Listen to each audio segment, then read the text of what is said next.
Yes, I know I'm giga late to this, but Jeff Hafely to the Dolphins. I don't hate this pick. There was better like Clint Kubiak or Minter, who I would have preferred, but honestly, I know it's not the most sought after recruit, but I think that there's still a good pick. And I know some people don't like Jeff Hafley. I think I do. I think pretty good. I don't hate it, but yeah. Let's go take a look at the roster. And there also has been this narrative where he was carried by Michael Parsons in that trade, which I don't agree with. We're gonna probably go look at the stats a little bit, but yeah, if there is this narrative where he's been carried by Michael Parsons, which people who don't look at stats or anything will continue to try to push that agenda, but. They were still top 10 in every defensive metric. I think what he did with Xavier McKinney, who really went to one of the best safeties from a mediocre safety to one of the best safeties because the Giants let walk, is honestly should be taken into account. Same with that front, and even Michael Parsons before he tore his ACL, it was really good. And I just don't think that. He was carried by Michael Parsons or that trade, which even if he was, it's a good move by the GM. I know it's really, you wouldn't take credit for that, but it's a good move by the GM. So I don't really think you would why that would matter.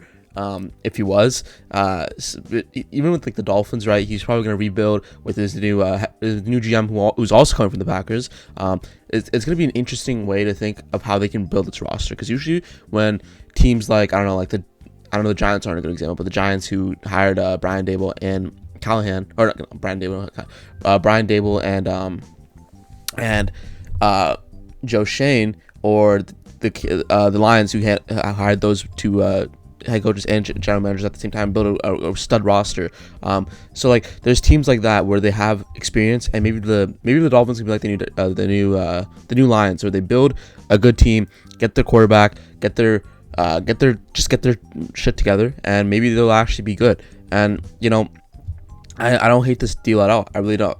It's better to do a fresh start than keep Mike McDaniel. And now that this has been out for about a month now, because I've been a month late, for about a month now, I honestly really like this. And I'm gonna go look at the roster. They do need to draft very well though, and I think they have the picks too, but they do need to draft very, very well. And I'm gonna show you guys what's possible for them. So I know the ACL or leg injury from Tyreek Hill is very bad, and you don't know what his future is gonna be here. We're just going to ignore that, but I think the Tyreek Hill trade was pretty good, so if he somehow gets back to 75 or 60% of what he was, that's still a good pick. Jalen Waddle, I know there's been rumors of him getting traded. If you keep him too, not a terrible pick. You really need a quarterback. I know Quinn Ewers will probably be a tank quarterback, and they'll probably they'll probably end up with the top 5 pick next year, but with Quinn Ewers, you can maybe try to develop him. If not, take a stacked quarterback class next year with more Manning, maybe Manning, Mensa, Sellers, Levitt, all those guys, CJ Carr, so all those guys, I don't hate that. And Darren Waller was fine. Maybe you draft a tight end later, because I know the tight end class this year is okay. It's not the best, but it's okay. There's some good talent. I know there's also areas where you might need to cut some players. Maybe cut Bradley Chubb. He's a big guy. Jordan Brooks was pretty good this year. Fitzpatrick came back. That was an okay pick. But they need corner here, and that's where I think they take McCoy or Delane. I would prefer Delane because you've seen the sample size this year and you know about McCoy. Obviously, let's see how they test. But I say Delane here because you need a corner here. Jack Jones cannot be your primary one, or Jason Marshall Jr. It's not a great room for the secondary, besides maybe Minka. But I think that taking one of these guys here is amazing. And yeah, I wouldn't really change the defensive line that much, maybe beside Bradley Chubb, but this edge class is pretty good, so maybe you can get a replacement. But this team I'm looking at this from a positive aspect. Maybe even the offensive line isn't that great either. Looking at this from a positive aspect, it's not the worst in the world. Okay, I don't know, but there's hope to change it, right? They somehow will still probably be better than the Jets. They always everyone finds a way to do that, but in terms of actual construction, this team can really go south, or it can maybe get back to what it is, but it's not the best, it's really not the best. And as much as I keep on saying that, it's really not the best. So yeah, it is what it is. But I think they could do it. And obviously, like I said, I would like Delane. Maybe Downs, because you can definitely replace Ashton Davis, because younger guy, and obviously it's fucking Delane, bro, or not Delane, it's fucking Downs. So why not? And then Delane will definitely replace one of these guys that's haven't been an immediate starter. Who else is possible? Wide receiver, you can definitely draft Tyson Lemon, or I don't know if Tate will fall, but Tyson Lemon or Tate, if one of those guys fall, because I could definitely see one of those two falling, and maybe you get Malik Washington out of there, or Tyreek Hill if he's still hurt. So yeah, it is what it is, and I'm not the most Debbie Downer about this. I think this is not a terrible idea. And let's go look at Jeff Hafley's career outlook. So at first he was running backs coach. He went to Albany. He was in Pittsburgh, University of Pitt. Graduate assistant defensive back coach. He's a defensive back coach in Rutgers. Then he was Tampa-based assistant defensive back coach in Tampa Bay. And then he was Cleveland's defensive backs coach. Then he was San Francisco's defensive backs coach. Then he was the co-defensive coordinator at Ohio State, head coach in Boston College, defensive coordinator in Green Bay, and now a head coach in Miami Dolphins. Pretty good career outlook. He obviously was pretty successful in college with the Rutgers, Pittsburgh, Ohio State, and Boston College. Then he immediately went to Green Bay, was pretty good there, and then he went to Miami. And let's see how he does. But I'm not a huge doubter of this, honestly. I think he can really be good. And with John Eric Sullivan, maybe they build something good. I'm really grasping for something right now, but maybe they do build something good with a completely new regime. Sometimes you just need a fresh start. And I think with Mike McDaniel, it would not have worked out. And you would have dug yourself deeper into holes. So I'm glad they just kept.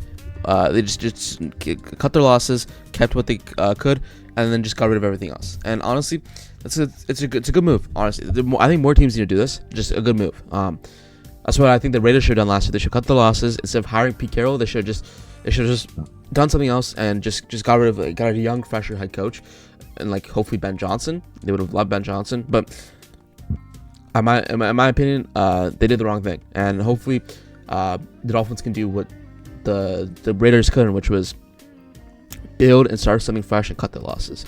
And I'm gonna look at some of his stats. In college, he was actually pretty good. He had a 5% win percentage, and he did win. His career record wasn't good. We won a bowl game.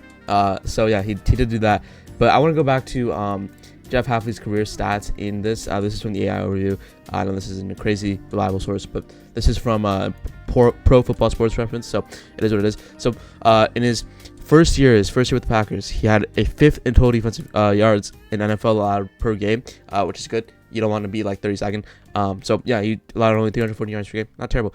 Scoring defense, he was 6th. He was 6th in the NFL. 19.9. He was top 10 in metric. This is before Micah Parsons too. Before Micah Parsons. This is just last year's. Not last year's now because the Super Bowl played out, but the year before last year. And now he was ranked 4th in NFL takeaways, which is also really good. He was in rushing defense. He was 3rd. There's 4.0 yards attempt. That's pretty damn good.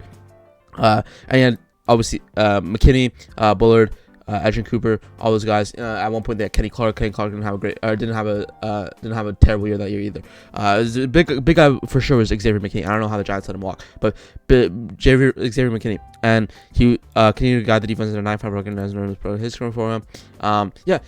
Literally, he was top 10 in every single metric for 2024. We didn't even have Michael Parsons, and I know people will say that, oh yeah, he was carried by that. Obviously, he does have a monster like Michael Parsons, right? No one can deny that, and he would love Michael Parsons. He really did. But at one point, you have to realize he produced with and without Michael Parsons. You have to realize this is not a terrible hire, because if he showed he could produce with these two guys, why are we really concerned about this? Like, why? Maybe they'll bring some defensive identity back to Miami. I don't know why everyone's harping on him for that. I really wouldn't be, but that's just my opinion. And let's look at some fun facts that the Dolphins posted. When was this? Jan 20th. Developing a top 10 defense in Green Bay.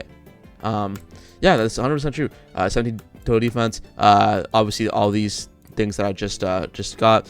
Hafely was tasked with the group of newcomers as free agent signing Jerry McKinney, Presence Fill and safety Evan Williams, Javon Bullard, Adrian Cooper. All those guys were all pro, or not all pro, but all those guys were really good.